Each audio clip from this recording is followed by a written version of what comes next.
And good afternoon, everyone. We appreciate you joining us this afternoon. I'm Susan Kim. Today marks 6 weeks from Election Day, and as you can see, I'm joined by our chief political reporter, Charles Benson, and Charles joins us with his weekly political panel. Yeah, and hard to believe we're down to 6 weeks. All signs still point to a close election. So let's talk about this election, and we are joined by former Democratic U.S. Senate candidate and founder of the Millennial Project, Stephen Olikara, and Republican strategist and volunteer advisor to Tim Michels, Bill McCoshen. Now, last week, Republican Tim Michels was asked on a conservative talk radio show if he would sign an abortion bill if it included an exception for rape and incest. Here's what he said. Yes, I would sign that bill. And let me say a couple things about that. I am pro-life. I make no apologies for that.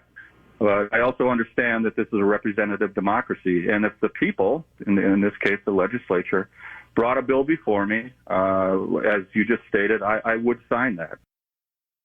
So, Bill, let me begin with you. Democrats would call that a flip-flop. Michels originally opposed exceptions for rape and incest.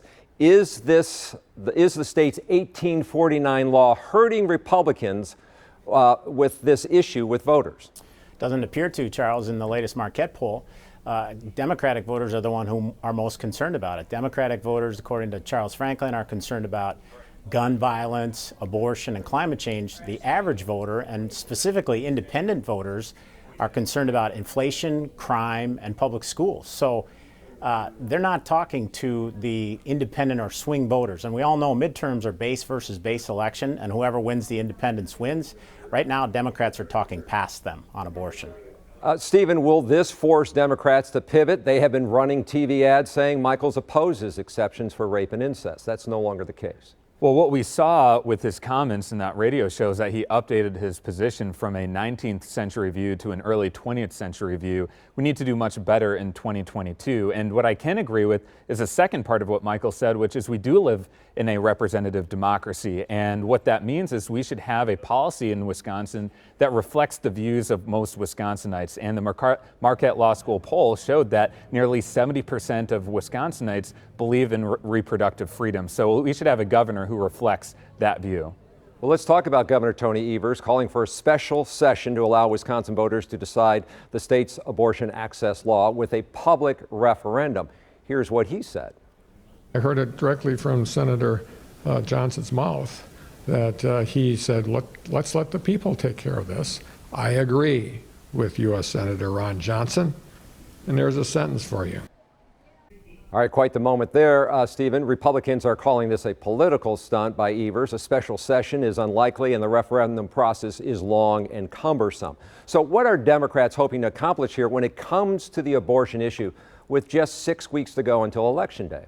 Well, I think it's true that creating a referendum process in Wisconsin is a major endeavor. That is a constitutional amendment, and the governor acknowledged that in his comments. But I think what Democrats are trying to do right now is highlight the real contrast in positions here and highlight that these important races, not only for governor and U.S. Senate, but also for state legislature, matter a lot. And what the state legislature brings to the governor will have a huge impact on reproductive freedoms and what women's experience in Wisconsin. Charles, this is all about keeping the Democratic base motivated. It's one of their top 3 issues from Marquette's poll just a week ago, along with climate change and gun violence. They need to keep the energy on the Democratic side just to get their voters to turn out. The last thing Wisconsin wants is initiative referendum like they have in California, where voters decide everything by referenda. But why not ask? I mean, if the voters have strong views on this, why not ask what their position is? And given where most people are on this issue on polling, wouldn't that worry Republicans? I think we are going to ask voters what their view is on this issue in 43 days. They're going to get to decide who's going to be the next governor of the state of Wisconsin. They're going to also get to decide who will control the state legislature. So we are going to take the voters' pulse on this issue in 43 days. All right, let me go to one final question here. Don't have a lot of time, but the 30-year average mortgage rate now almost doubled this year. I know both sides are pointing the finger on inflation, but here's my question. What's the one thing, Bill, that Republicans need to do to help reduce inflation? Well, I'll tell you what, they are talking about kitchen table issues with voters right now. And gas prices, Charles, you didn't mention that, are up 42 cents just in the Milwaukee area. This was on your 4 o'clock show just in the last week, 11 cents since yesterday. That's what voters are focused on. They're focused on inflation, the economy, tabletop issues that they talk about every night around their kitchen table, not the abortion All right, issue. but what's one issue they can do to reduce that?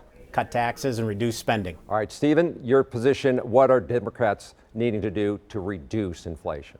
Well, regardless of which political narrative you buy into right now, this is a big issue. This is the #1 overall issue for all Wisconsinites right now. And so I think the Democrats have tried some efforts on this. I do think we have to take on the root issue, which is some of the supply chain shocks that we're seeing. Gas prices did spike up to $3.76. We need to address that head on. Regardless if you're a Democrat or Republican, this is an issue that affects everyone. It's 388 Thanks. now. Thank you both for joining us. Stephen Olikara and Bill McCoshen, we appreciate you taking time to join us. So here we are 6 weeks out, Susan, and still expected to be a close election. You know, I really enjoy your panels because if for any undecided voter, they're getting information every week from you because your guests are really good. They're very knowledgeable, whichever Good to have side them. you are. Yeah, really good topics. Also, what's really good is the Senate debate that you and Shannon Sims will be emceeing. It's coming up. They will be moderating the U.S. Senate debate between Ron Johnson and Mandela Barnes. It will take place on October 13th. Starts at 6 p.m. If you would like to attend that event in person, it is free, but you need to register. So we have a link to do that. You can find it on our website at tmj4.com.